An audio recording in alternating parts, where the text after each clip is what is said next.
వృశ్చిక రాశి వారికి భాగ్యస్థానంలో జీవాత్మ సంయోగం అనేటువంటి జరుగుతుంది. అంటే జీవుడు ఆత్మ గురువు రవి యొక్క కలయిక జరుగుతుంది. ఆగస్టు 15వ తేదీ నుంచి జూలై 15వ తేదీ నుంచి ఆగస్టు 15వ తేదీ వరకు ఉంటుంది ఈ కాంబినేషన్. అయితే ఈ గురువు 2, 5 అధిపతి, రవి దశమాధిపతి భాగ్యంలో ఉంటున్నారు.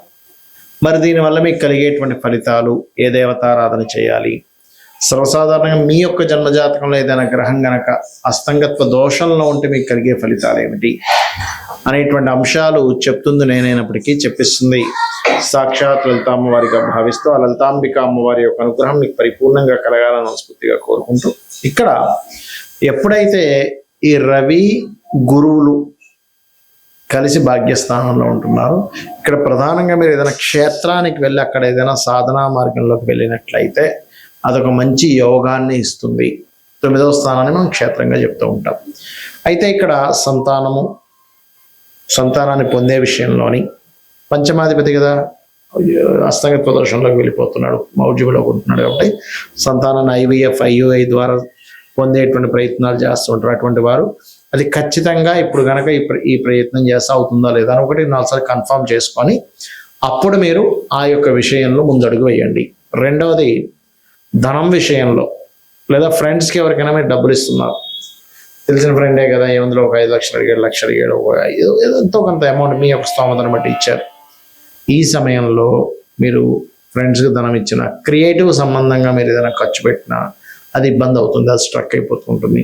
అదేవిధంగా కొన్నిసార్లు బ్యాంక్ రూల్స్ని అధిగమించడం వల్ల ఒక్కోసారి మనీ బ్యాంకుకి సంబంధించినటువంటి విషయాల్లో కొంత ఇబ్బంది అవుతూ ఉంటుంది. అటువంటి విషయాల పట్ల కూడా మీరు జాగ్రత్త వహించాలి, గుర్తుపెట్టుకోండి. ఇక మీరు ఈ లాంగ్ జర్నీస్ వెళ్ళేటప్పుడు అది కొంత జాగ్రత్తగా ఉండండి. అయితే మీరు ఈ యొక్క కాంబినేషన్స్లో తండ్రి గారి ఆరోగ్య విషయంలో కూడా కించిత్ జాగ్రత్తగా ఉండాలి. కొంచెం వాళ్ళు ఏదైనా ఓవర్ కొలెస్ట్రాల్ ఎక్కువయ్యే ఫుడ్ తీసుకుని ఇట్లాంటివి తగ్గించమని చెప్పాలి. అయితే ఈ ఉద్యోగంలో మార్పులను కూడా 9వ స్థానంలో అధిక గ్రహాలు ఉన్నందుకు 10వ స్థానంలో కేతు తగ్గిస్తున్నాడు.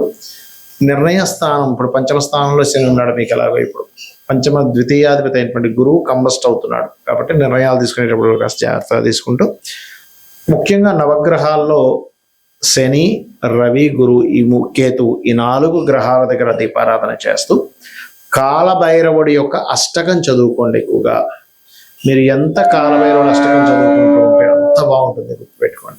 గోచారంలో జరిగేటువంటి గురువు కానీ శుక్రుడు కానీ ఉన్నప్పుడు దాన్ని మౌఢ్యమే అంటారు. మన జన్మజాతకంలో ఏదైనా ఒక గ్రహం గనక సూర్యుడికి దగ్గర డిగ్రీల్లో, అంటే మౌఢ్యమి కానీ ఇవన్నీ ఎందుకు వస్తాయంటే 8 డిగ్రీల లోపల కనుక ఉన్నట్లయితే, 8 నుంచి లోపల ఉన్నట్లయితే దాన్ని మౌఢ్యమి, అస్తంగత్వ దోషము అంటారు పర్సనల్ చార్ట్లో. ఇలా అస్తంగత్వ దోషాల్లో మనకి బుధుడు తప్ప మిగతా గ్రహాలన్నీ అస్తంగత్వ దోషంలోకి వెళ్ళిపోతాయి. బుధుడు కూడా వెళ్తారు కానీ అంత ఎక్కువగా వెళ్ళదు, బుధుడు యొక్క ప్రభావం ఉండదు. అయితే ఇక్కడ మనం ఒక్కొక్క గ్రహము అస్తంగత్వంలోకి వెళ్ళడం వలన ఒక్కొక్క ఫలితాలు వస్తాయి. ఆ విషయాలు జాగ్రత్తగా ఉండాలి. మీ పర్సనల్ చార్ట్లో గుర్తుపెట్టుకోండి. అది భావన ఏ భావంలో ఉందనేది వంటిది 12 భావాలు చూసుకుంటూ ఒక్కొక్క గ్రహం బట్టి కూడా ఉంటుంది. ఉదాహరణకి గురువే అనుకుందాం.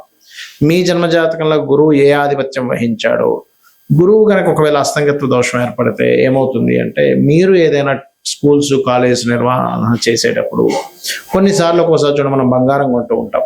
గురువు అస్తంగత్వ దోషంలో మీ జన్మజాతకంలో ఉన్నట్లయితే గోల్డ్ మీద ఇన్వెస్ట్మెంట్ చేయడం అంత శ్రేయస్కరం కాదు. పర్లేదండి, రవి బాగున్నాడు అన్నప్పుడు కొంతవరకు 50-50గా ఉంటుంది. రవి కూడా పాడైపోయి గురువు కూడా పాడైతే గోల్డ్ మీద ఇన్వెస్ట్మెంట్స్ అనేవి చేయకూడదు, అస్తంగత్వ దోషంలో ఉన్నా గురువు లేదా పాపకత్తిలో ఉన్నా. అదేవిధంగా కొన్నిసార్లు అమావాస్య యోగంలో పుడుతూ ఉంటారు కదా, అంటే అప్పుడు చంద్రుడు చాలా క్లోజ్ డిగ్రీల్లో సూర్యుడి దగ్గరికి వచ్చేసాడు, చంద్రుడేమో క్షేణ చంద్రుడే. అలాంటప్పుడు ఏంటంటే మీరు అమావాస్య నాడు పితృదేవతా సంబంధించిన కార్యక్రమాలు చేయడము, మరియు అదేవిధంగా మరొక విషయం ఏంటంటే ఇక్కడ వీటితో పాటు మానసిక సంబంధంగా, అంటే కొంచెం మనసు మీద ఎక్కువ తీసుకుంటూ ఎక్కువ ఎమోషన్స్ అవ్వకూడదు అనేటువంటి దాని అర్థం అన్నమాట. అదేవిధంగా కొంతమందికి కుజుడు చాలా క్లోజ్ కంజంక్షన్లో రవితో కనెక్ట్ అవుతాడు. అలాంటప్పుడు ఏమవుతుందంటే వీళ్ళకి సర్వసాధారణంగా తండ్రి కొంచెం అగ్రెసివ్గా ఉండడం, అదేవిధంగా మీకు ఆ పోర్ట్ఫోలియోస్ ఏమొచ్చే దాన్ని బట్టి ఉంటుంది. కాకపోతే ఇక్కడ ఏంటంటే ఏదైనా ఖాళీ ల్యాండ్లు, అందులో ముఖ్యంగా గవర్నమెంట్ ల్యాండ్స్ తీసుకుంటూ ఉంటాం ఆక్షన్ జరిగినప్పుడు. కాబట్టి ఆ ఆక్షన్లో తీసుకునేటువంటి ప్రభుత్వ సంబంధించిన ల్యాండ్స్ తీసుకునేటప్పుడు 1-4 సార్లు మళ్ళీ చూసుకొని తీసుకోవాలి, అందులో ఏదైనా దోషం ఉందా ఏంటి అనేటువంటిది. అదేవిధంగా బుధుడైతే కొంచెం ఎక్కువ కంబస్ట్ అవ్వడు బుధుడు విషయంలో. కాకపోతే ఏంటంటే బుధుడు మీరు ఎప్పుడైనా గుర్తుపెట్టుకోండి, కంబస్ట్ అయినప్పుడు కొంచెం ఏదైనా వ్యాపారం చేస్తున్నారు లేదా షేర్ మార్కెట్ రిలేటెడ్ సంబంధించిన విషయాల్లో చాలా జాగ్రత్తగా ఉండాలి. అదేవిధంగా శుక్రుడు అనుకోండి, వివాహము, చాలా మందికి శుక్రుడు కనుక క్లోజ్ కంజంక్షన్లో కనుక రవితో ఉన్నట్లయితే అప్పుడు ఏమవుతుంది అంటే మీకు అది వివాహము, వివాహ జీవితము, స్పర్మ్ కౌంటింగ్ తక్కువగా ఉండడము, లేకపోతే కొంతమందికి లేడీస్కి అయితే వాళ్ళకి చూడండి ఒక్కోసారి వాళ్ళు ఈ thyroid related issues, హార్మోనియల్ related issues వస్తూ ఉంటాయి. శని కనుక అయినట్లయితే సహజంగా చెప్పాలంటే శని రవుల కలయిక ఈజ్ సమ్ టైమ్స్ కొంచెం గట్టిగా ప్రయత్నం చేస్తే గవర్నమెంట్ జాబ్ వస్తుంది. కాకపోతే తల్లిదండ్రులు అంటే తండ్రితో కొంత తెలియని విభేదాలు రావడము, కొంచెం జాబ్లో ఒక్కొక్కసారి చూడండి మనం చూస్తూ ఉంటాం, పలానా జాబ్ దగ్గరికి వెళ్ళామండి అక్కడ స్ట్రక్ అయిపోయానంటూ ఉంటాం. అయితే ఇక్కడ ఏంటి, శనితో పాటు అది దశమాధిపత్యం కూడా వస్తే ఇంకా ఎక్కువ వస్తుంది దాని ప్రభావం.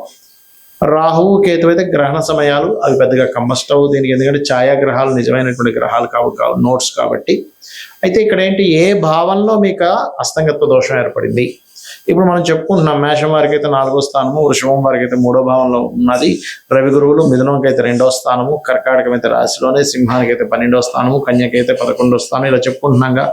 అలాగే మీ లగ్నం నుంచి, లగ్నం వేరు రాశి వేరు గుర్తుపెట్టుకోండి, మీ లగ్నం నుంచి ఒక గ్రహము కంబస్ట్ అయినప్పుడు అది ఏ భావంలో అయిందే చూసుకోవాలి. లగ్నంలో అయిందనుకోండి జీవుడికి అది ఎఫెక్ట్ ఎక్కువ ఇస్తుంది. ధనస్థానంలో అయితే అది ఏ గ్రహము సంబంధించినటువంటి ధన సంబంధించిన విషయాల్లో జాగ్రత్తగా ఉండాలి.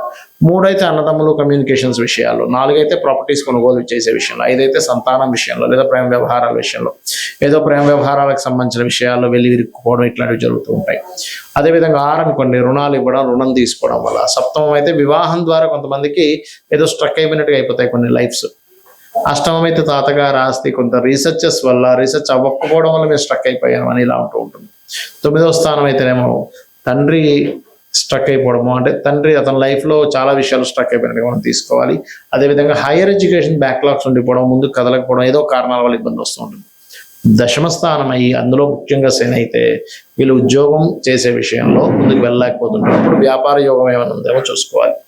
లాభం అయితే వ్యాపార స్థానాలు ఏదైనా ఒక లాభం ఆశిస్తున్నామో, ఎక్స్పెక్టేషన్ చేస్తున్నాము, అప్పుడు ఇబ్బంది వస్తుంది. 12వ స్థానం అయితే ఇన్వెస్ట్మెంట్ చేసేటప్పుడు పర్టికులర్గా ఆ మహాదశలు అంతర్దశలు. ఇప్పుడు ఎగ్జాంపుల్ ఒక గ్రహం ఏదైనా కంబస్ట్ అయింది అంటే అస్తంగత్వ దోషంలోకి వెళ్ళిపోయింది, దాన్ని గోచారంలో మౌఢ్యమి అనే పదంతో వాడతాం. ఇప్పుడు ఆ అస్తంగత్వం దోషంలోకి వెళ్ళిపోయినటువంటి ఆ యొక్క గ్రహం ఏదైతే ఉందో అది పర్టికులర్గా మీకు ఏ భావ సంబంధంగా ఉందో చూసుకోవాలి. ఇప్పుడు 12వ భావ సంబంధంగా ఉందనుకోండి, అప్పుడు ఇన్వెస్ట్మెంట్స్ ఆ పర్టికులర్ మహాదశ అంతర్దశలో పనికిరావు, గుర్తుపెట్టుకోండి.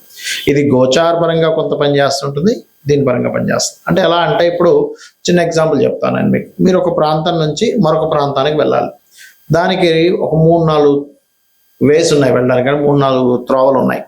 కానీ మీరు వెళ్ళే త్రోవ మీకు ముందుగానే ఏమంటే అక్కడంతా వర్క్ నడుస్తుంది, రోడ్ అంతా క్లోజ్ ఉందని ఒక 2-3 కిలోమీటర్ల ముందే తెలిసింది అనుకోండి, మీరు ఏం చేస్తారు, అమ్మ అటు వెళ్తే కష్టమైతే అయితే ఇంకో రూట్లోంచి వెళ్ళిపోతారు.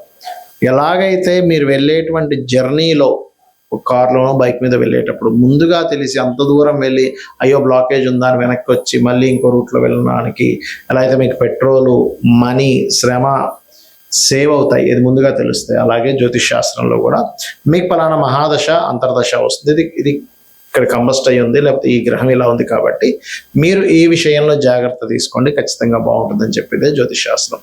కాబట్టి ఈ విషయాల్లో జాగ్రత్తలు తీసుకోండి, అన్ని విధాలా బాగుంటుంది. శ్రీమాత్రే నమః.